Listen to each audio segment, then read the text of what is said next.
नमस्कार, आप देख रहे हो जॉनिक्स पर। आपके साथ मैं आंचल श्रीवास्तव। शुरुआत करते हैं उस बड़ी खबर से जो सीधे देश के करोड़ों लोगों के भविष्य से जुड़ी है। मोदी सरकार ने आर्थिक और सामाजिक सुरक्षा के मोर्चे पर एक साथ दो बड़े फैसले लेकर साफ कर दिया है कि आने वाले वर्षों में सरकार का फोकस सिर्फ विकास ही नहीं बल्कि आम आदमी की सुरक्षा और रोजगार पर भी रहने वाला है। बुधवार को प्रधानमंत्री नरेंद्र मोदी की अध्यक्षता में हुई केंद्रीय मंत्रिमंडल की बैठक में दो अहम प्रस्तावों को मंजूरी दे दी गई है। पहला, अटल पेंशन योजना को 2030-31 तक बढ़ाना है और दूसरा, एमएसएमई सेक्टर को मजबूती देने के लिए सिडबी में 5,000 करोड़ रुपए की इक्विटी पूंजी डालना। सरकार का दावा है कि इन फैसलों से न सिर्फ सामाजिक सुरक्षा मजबूत होगी बल्कि 1 करोड़ 12 लाख से ज्यादा नए रोजगार भी पैदा होंगे। आइए समझते हैं इन फैसलों का मतलब आम आदमी के लिए क्या है। पहली बात, अटल पेंशन योजना की देश का एक बड़ा तबका आज भी असंगठित क्षेत्र में काम करता है। रिक्शा चालक, रेहड़ी पटरी वाले, घरेलू कामगार, छोटे दुकानदार, दिहाड़ी मजदूर, इन लोगों के सामने सबसे बड़ा सवाल खड़ा होता है कि बुढ़ापे में आमदनी कैसे चलेगी।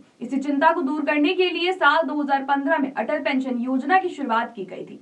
अब कैबिनेट ने इस योजना को 2030-31 तक जारी रखने का फैसला लिया। इसका सीधा मतलब है कि आने वाले वर्षों में भी करोड़ों लोग इस योजना से जुड़ सकेंगे और बुढ़ापे में उन्हें नियमित पेंशन मिलती रहेगी। सरकारी आंकड़ों के मुताबिक 19 जनवरी 2026 तक 8 करोड़ 66 लाख से ज्यादा लोग अटल पेंशन योजना से जुड़ चुके हैं। योजना के तहत 60 साल की उम्र के बाद 1,000 रुपए से लेकर 5,000 रुपए तक की गारंटीड मासिक पेंशन मिलती है, जो व्यक्ति के अंशदान पर निर्भर करती है। सरकार ने ये भी साफ किया है कि योजना के प्रचार प्रसार, जागरूकता अभियान और गैप फंडिंग के लिए भी वित्तीय सहायता जारी रहेगी ताकि ज्यादा से ज्यादा असंगठित कामगार इस योजना का लाभ उठा सके।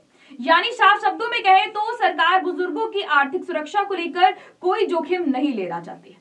अब बात करते हैं दूसरे बड़े फैसले की, जो सीधे देश की अर्थव्यवस्था और रोजगार से जुड़ा है। कैबिनेट ने सिडबी यानी भारतीय लघु उद्योग विकास बैंक में 5,000 करोड़ रुपए की इक्विटी पूंजी डालने को मंजूरी दे दी है। ये रकम एक साथ नहीं बल्कि चरणबद्ध तरीके से जाएगी। सरकार वित्त वर्ष 2025-26 में 3,000 करोड़ रुपए और इसके बाद 2026 और 27 और 2027 और 28 में 1,000 करोड़ रुपए का निवेश करेगी। इसका मकसद बिल्कुल साफ है, देश के एमएसएमई सेक्टर को मजबूत करना। आपको बता दें, एमएसएमई यानी सूक्ष्म, लघु और मध्यम उद्योग, जो भारत की अर्थव्यवस्था की रीढ़ माने जाते हैं। देश में करीब 11 करोड़ से ज्यादा लोग इसी सेक्टर में रोजगार पाते हैं। लेकिन सबसे बड़ी समस्या होती है सस्ता और आसान कर्ज। सरकार का मानना है कि सिडबी को आंतरिक पूंजी मिलने से वो बाजार में कम ब्याज दर पर संसाधन जुटा सकेगा और फिर वही फायदा छोटे उद्योगों तक पहुंचेगा।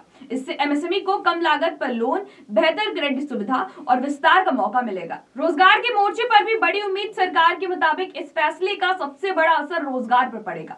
आधिकारिक अनुमान है कि इस इक्विटी निवेश से करीब 1.12 करोड़ नए रोजगार सृजित हो सकते हैं। इसके साथ ही एमएसएमई लाभार्थियों की संख्या भी तेजी से आगे बढ़ेगी।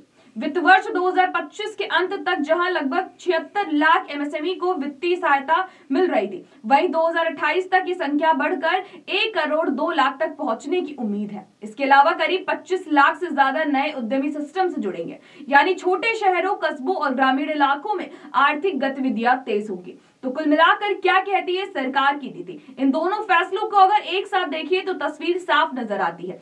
एक तरफ सरकार बुढ़ापे की सुरक्षा को लेकर मजबूती दिखा रही है तो दूसरी तरफ युवाओं के रोजगार के लिए नए रास्ते भी खोल रही है। अटल पेंशन योजना जहां आम आदमी को भरोसा देती, वहीं सिडबी में निवेश आत्मनिर्भर भारत की दिशा में एक और मजबूत कदम माना जा रहा है। अब देखना ये होगा कि आने वाले वर्षों में ये फैसले जमीनी स्तर पर कितनी तेजी से असर दिखाते हैं। फिलहाल इतना जरूर कहा जा सकता है कि सरकार ने सामाजिक सुरक्षा और आर्थिक विकास दोनों मोर्चे पर बड़ा दांव खेल दिया है। तो ऐसे देश और दुनिया की बड़ी खबरों पर नजर रखने के लिए आप जुड़े रहिए जॉनिक्स के साथ। नमस्कार।